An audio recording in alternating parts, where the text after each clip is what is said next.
Hey, everybody. Thanks for joining us for today's episode of The Capitalist Investor. We got Diamond Hands Derek back after being out of the office. He picked a good week to be out of the office because we're shut down now.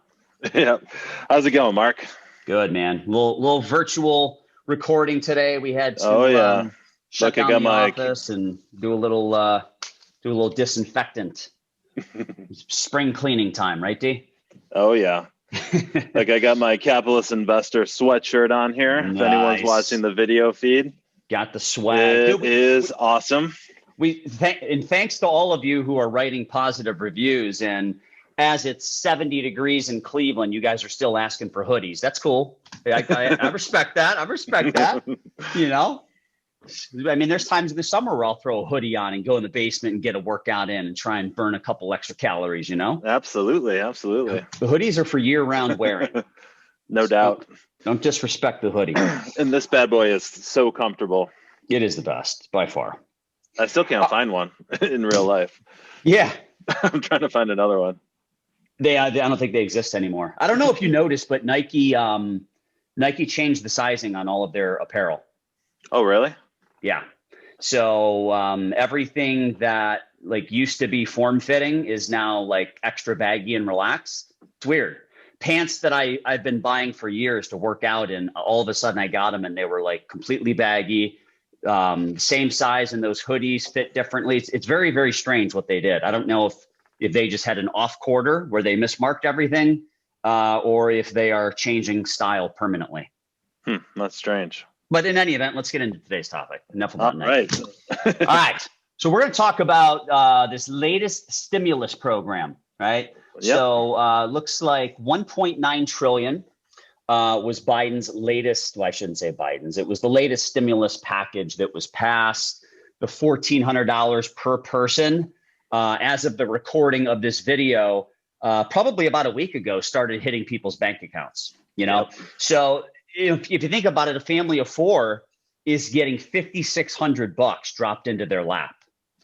Now, obviously, there are income requirements as to who qualifies for that. But, you know, if you think about it, D, like, let's talk millennials or Gen Zers, right? Like the guys and gals fresh out of college, maybe they're 28 years old. They've been working for a few years. Chances are they fall underneath that income threshold. Right. That's not 100%, right? But the majority of them are going to fall within that threshold. So, you know, I think this is probably an episode that is going to relate more probably to the Gen Zers and the millennials in that even the study that we're looking at here, D, of that 1.9 trillion, not all of it was stimulus checks, right? A chunk was. Some of it was, in my opinion, wasteful spending. A lot of it. I don't see why $350 billion went to state and local governments. If you think about it, D, local governments, they make their money off real estate taxes. Yeah, and I don't know if you got the letter from your county auditor, but I did, and they raised the value of my house on me, and my tax bill went up. Did that happen to you? It has not happened yet, but I'm expecting it to. It will. You're going to get too. Okay. Oh yeah.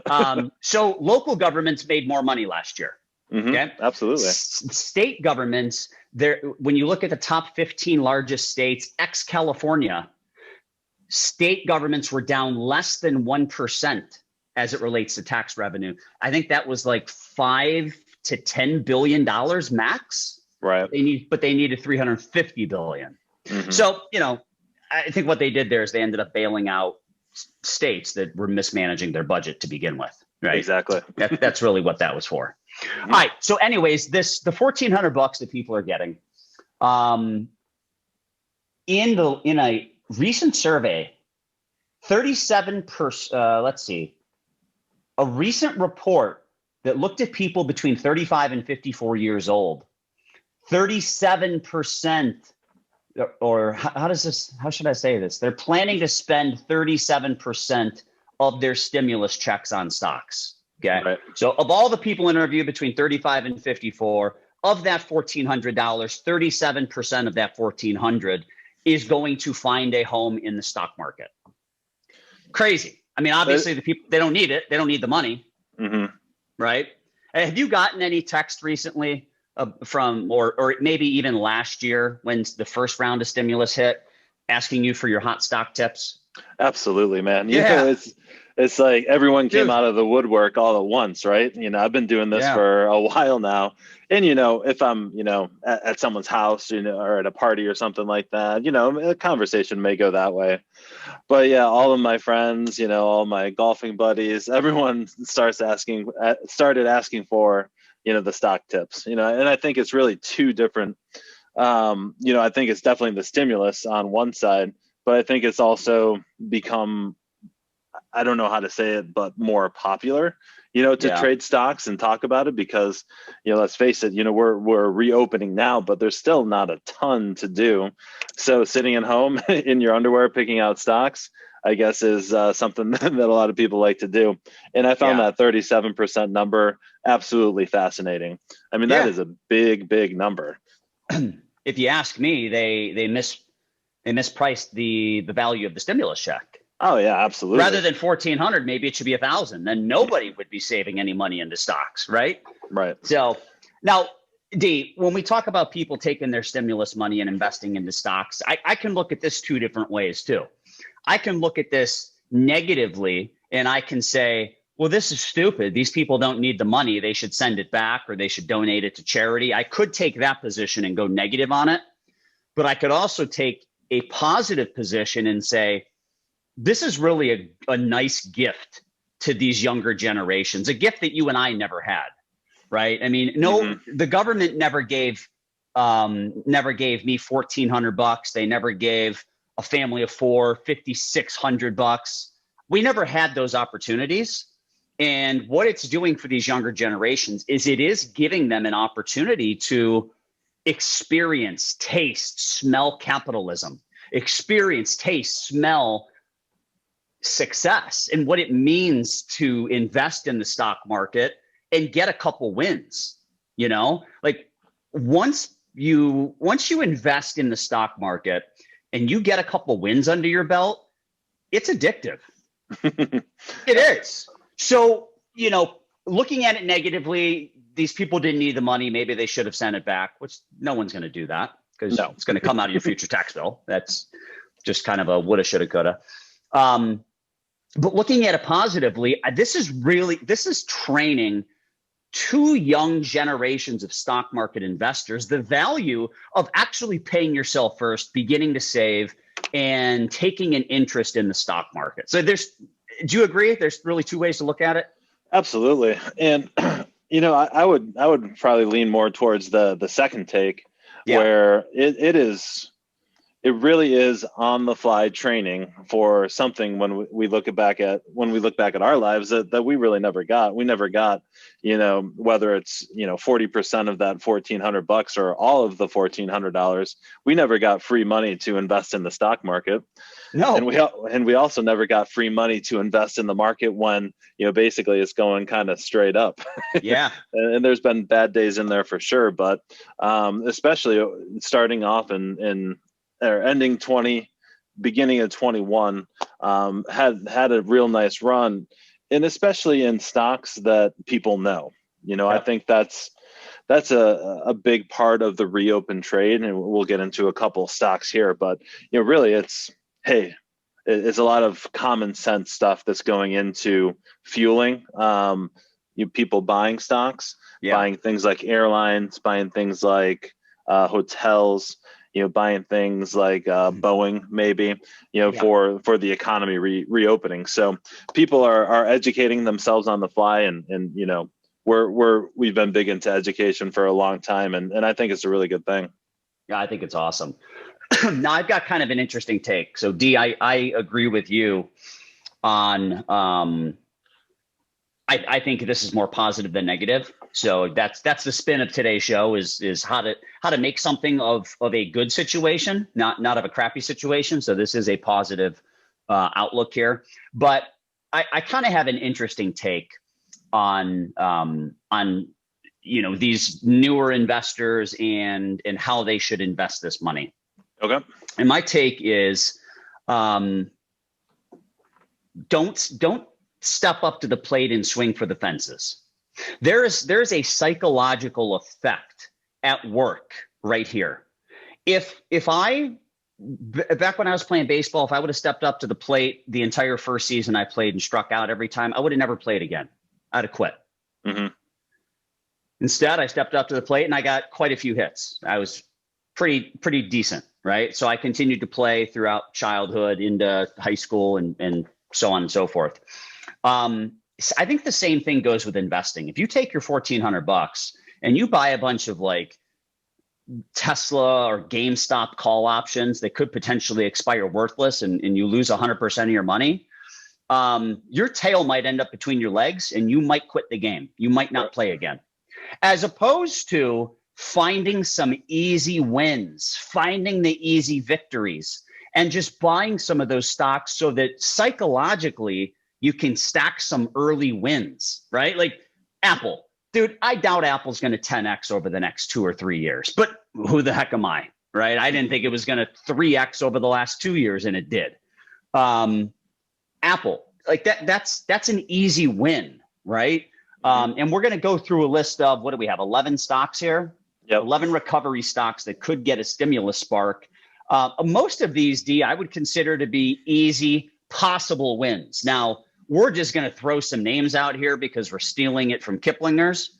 I'm not saying that we are advocates of any of these stocks. We are just discussing how to stack some easy wins and some things that you should be looking for so that you can psychologically fall in love with investing.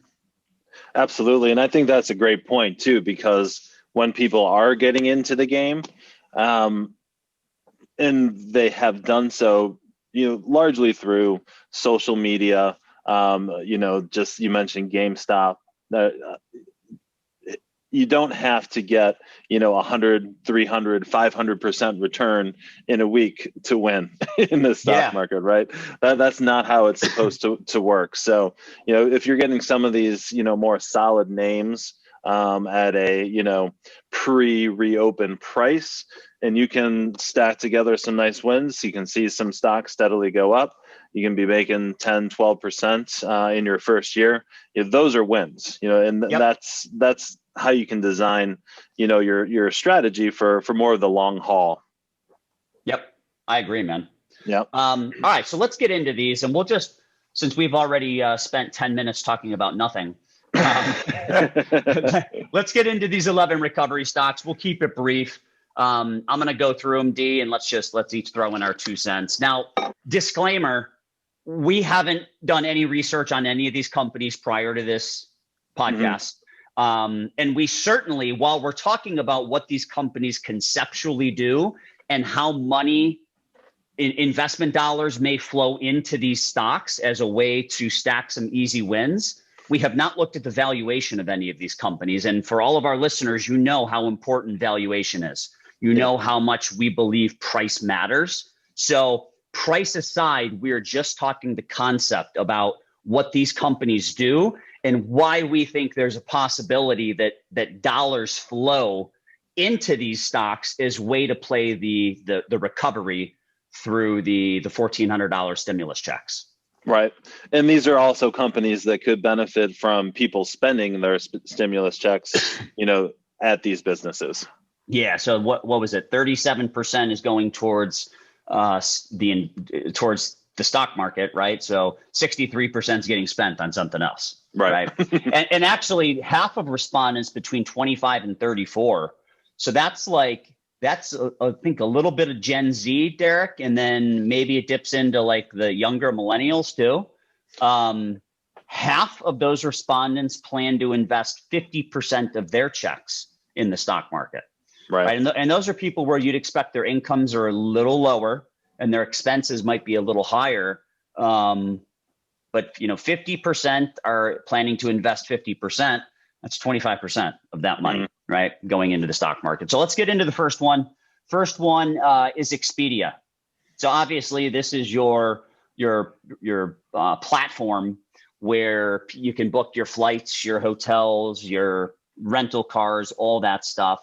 And it shops around all the different airlines, hotels, and stuff like that to make recommendations to you and package these travel packages together.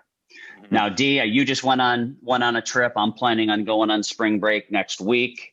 People are beginning to travel again. Yep. So You yeah, know?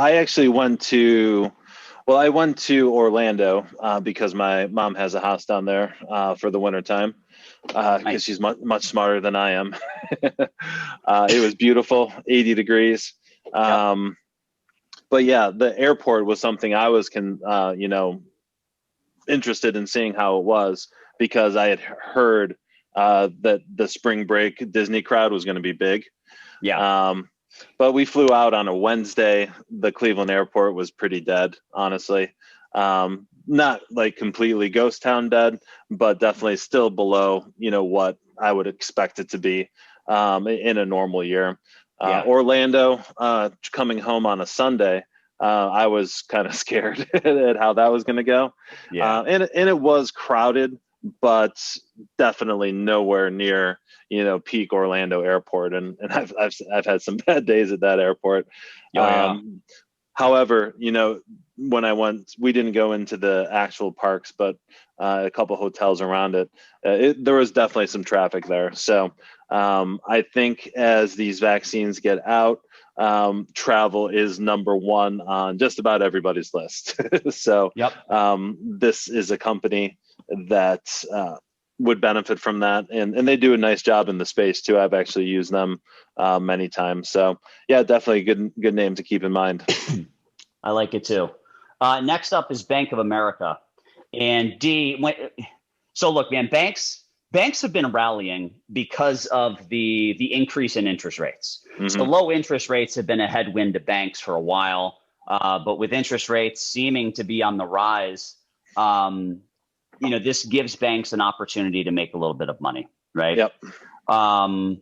So Bank of America, when you look at the big money center banks, Bank of America seems to have a bit of an edge as it relates to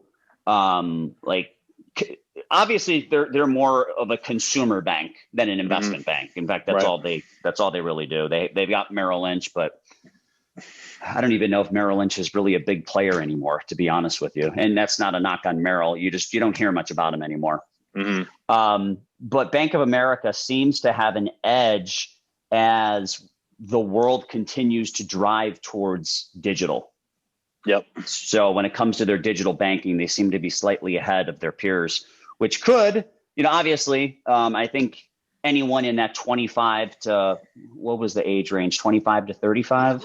Yeah. 34 maybe. 25 to 30, something like that. Yep. So, obviously those people are probably going to appreciate the digital movement more than, let's say, a baby boomer might. Right. For sure.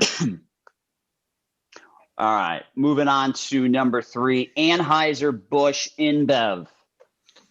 All right, dude, I get it. Go out and buy some more beer, Yeah, so this was one that didn't really make sense to me when I first looked at it, because I was like, hey, hasn't pretty much everyone just been drinking at home for the last year? Yeah. But, as I dove into it, Anheuser-Busch was definitely negatively impacted by people not going out to live sporting events, for sure. That's because they've got a lot of on-premise revenue, right? Mm-hmm. So whether it's stadiums, restaurants, yeah, man, it's a big deal. Yep, absolutely. So I think the whole country is looking forward to getting back to live sporting events. We got a little bit of it last year, and we can't get too far into each one of these names. Yeah. But this one does look very appetizing, and they also have a picture of the Browns victory fridge. So that brings back memories back when the Browns were really bad, and now they're a Super Bowl contender. They are. They're legit. They Which really moves are. us into the next one, D. Coca-Cola. Same thesis as Anheuser-Busch InBev, right? Right. Same exact thesis. Coca-Cola. Pepsi has obviously fared better than Coca-Cola throughout the pandemic you if you think of Pepsi, Mountain Dew, I'm pretty sure Mountain Dew is a Pepsi beverage. But I mean, those are you find those in bottles. They're not always in the soft drink machine at your nearest Longhorn Steakhouse or Olive Garden, right? Coca-Cola is the go-to in on-premise dining and at stadiums and movie theaters and all that stuff, Right. Mm-hmm. So same thesis there. Coca-Cola is likely to see a rebound. But D, as we're kind of going through and mentioning a lot of these rebounds, I think it's important to point out, and I talked to a prospective client yesterday. The stock market, every single one of these stocks is not pricing in the world as it exists today. It's pricing in the world as it exists 6 to 12 months from today. Right. Mm-hmm. So, I mean, if you look at Coca-Cola's stock, like it should be looking at a reopening, right? A lot of that should already be priced in. Yep. So I want to make sure we mention that, so that we're not saying you're getting in at the bottom on any of these by any means. Right. They just have the potential to continue running because they've got some momentum on their side, which leads us into the next one, Southwest Airlines. Love. So that is the most domestic and regional focused major airline out there. Mm-hmm. They don't have, and it's mostly luxury, or I shouldn't say luxury. It's mostly consumer travel as opposed to business travel. Right. So you look at like United, American Airlines, Delta, they're going to have more international flights. They're going to have more business class and first class customers, more business travel business travel, it's not going to zero, but it might be cut in half permanently by 50-ish%. Maybe it's cut by 30%. Maybe it's cut by 70%. But I do think you are going to see a permanent decrease in business travel now that people do business over Zoom. Absolutely. And that's what I was thinking about while I was in the airport. I was like, hey, people are traveling for vacation now, but I'm sure no one is traveling for business. Yeah. And that really hits all the notes for Southwest. So yeah, that's a company I definitely like. I'm jumping ahead to Alaska Air. Okay. I don't think there's much we need to say there because it's basically the same as Southwest, right? It's more of a regional airline. Yep. And I would suspect that people who didn't get to go on vacation last year, they're looking for the big blowout vacations too. So those Alaska cruises up there, that'll be a hot ticket when those open back up. Yep. All right. Let's see. Archer, Daniels, Midland. I really don't have much comment on this one. Yeah, let's skip that one. It's just not a very exciting names, and we're limited on time, so let's skip that one. That brings us to Disney. Did you go to Disney World when you were in Orlando? So my wife and I stayed at a Disney property, the Riviera. It's a new one. I actually left my kids at my mom's house, so we went to a Disney hotel. And then the next day we brought the kids over because they have a nice splash pad and pool and everything. So didn't go into the actual parks. Okay. Actually, they were sold out. I heard you got to get like a reservation. Yep. Yeah. So that's good because I'm supposed to go to Orlando on Friday, and I really don't want to go to Disney World. So I don't think my wife has any reservations, so I might dodge that bullet, which is nice. Yeah, if you don't have a reservation now, I think you have officially dodged it. Yeah. So we didn't go in, but yeah, it's what I've heard. So, don't quote me on this, but especially with restaurants and the capacity issue, right? What is 100% capacity? What I came to understand by talking with people down in Orlando was that they just didn't want more than 50% of 100%. I'm sorry. They didn't want more than 50% of the maximum capacity of actual people in the park, but they could keep taking reservations till the cows came home. So Disney getting a bump from the parks opening is something I can definitely see happening. And again, that Disney for a lot of people is the one big vacation of the year because it's so darn expensive. They've been kind of pushed up from Disney Plus over the past 12 months or so, but their parks and their merchandising, that's their bread and butter. And I think a lot of it's already priced in, but just for this conversation, it makes a lot of sense to be on this list. I agree. I mean, Disney's got to be what, 50% above its pre-COVID level. Yeah. I'm just pulling that number out of thin air. It's probably pretty close to up 50% from pre-COVID level. Yeah. So the reopening is 100% priced in my opinion. Right. Yep. Now, some people who are Disney bulls are going to say, well, look at their streaming service. Yeah, they still lose money on streaming. I mean, what are they charging? $5-6 a month? I mean, they are losing money on it. So I think the key for them is the reopen. Right. Yep. But again, to echo what you said, I think a lot of that's already priced in. Mm-hmm. Moving forward, gaming and leisure properties. I don't even want to talk about that one. Gaming and leisure properties, GLPI, is a REIT. I would rather talk, D, about MGM and Caesars. Yep. Because you and I both love going to Vegas.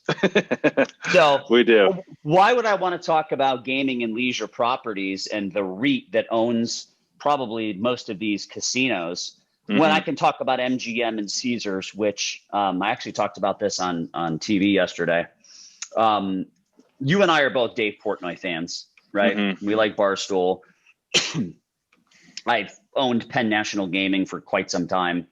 But when I look at what happened with Penn National, there's been a lot of allure in that stock because of the Barstool Sportsbook, right? Their shift towards online gambling, which goes far beyond their little regional casinos in Dubuque, Iowa, or wherever the heck they're at, right? I mean, they've got these little regional casinos all over the place. One they do have on the Vegas Strip, Penn National Gaming, D, is Tropicana. Right. So if it comes down to staying at the MGM or Caesars or the Tropicana, where would you prefer to stay, D? MGM. Me too. Now, I'll take Caesars as well, but I tell you where I will not stay is Tropicana. I will not be there. You won't find me in Tropicana. I stayed there actually for your bachelor party a long time ago. We've had a lot of bachelor parties there, D. A lot of them. Yep. We were able to upgrade by the time I got married, though. Yeah. It's hilarious. All right. So moving forward, let's go on to hotels. So this list shows Wyndham. And I guess when I'm checking out the status of hotels, I typically check on Marriott. I'm a Marriott Bonvoy Rewards member, dating back to when I was going to New York all the time. My preferred hotel chain is Westin for two reasons, D. I mean, when you were traveling as much as I was, I was out of town like 10 nights a month probably. You want to feel as comfortable as possible. So the thing I like about the Westin is, number one, all of their fitness centers are pretty much identical. So they outfit them with all the same types of equipment, free weights. So I was very comfortable. I'm a routine guy. So I was comfortable waking up and knowing that I could go and get my typical morning workout done in the Westin gym. And the second reason is their Westin beds. So their beds, in my opinion, are the most comfortable. Their pillows, on the other hand, are amongst the worst in the world.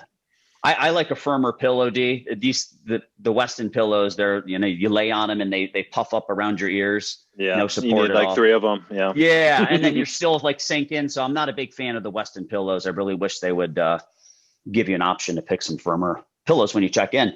But so this one is the Wyndham, and I would expect that if I looked at Wyndham versus Marriott, D, Wyndham's probably lagging Marriott's performance. Assuming Marriott probably rebounded faster. Yep, for sure. And I think that's because it's more of the high end.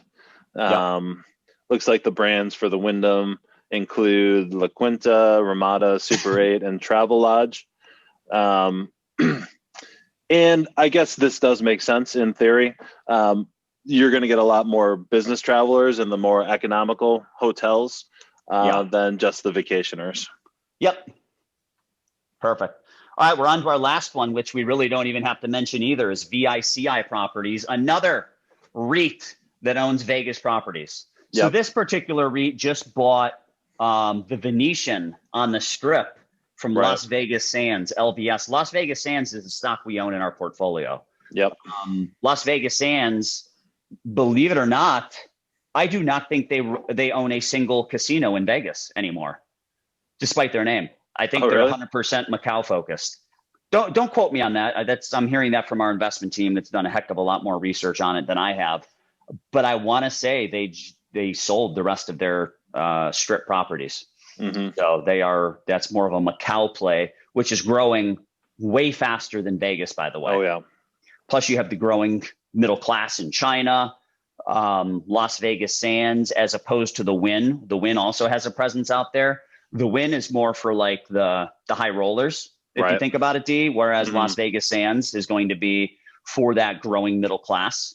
So yeah, I've kind of pivoted away from VICI properties, which was another REIT, into Las Vegas Sands and the potential there, right? Mm-hmm. That's more of the Asian recovery as opposed to the US based recovery.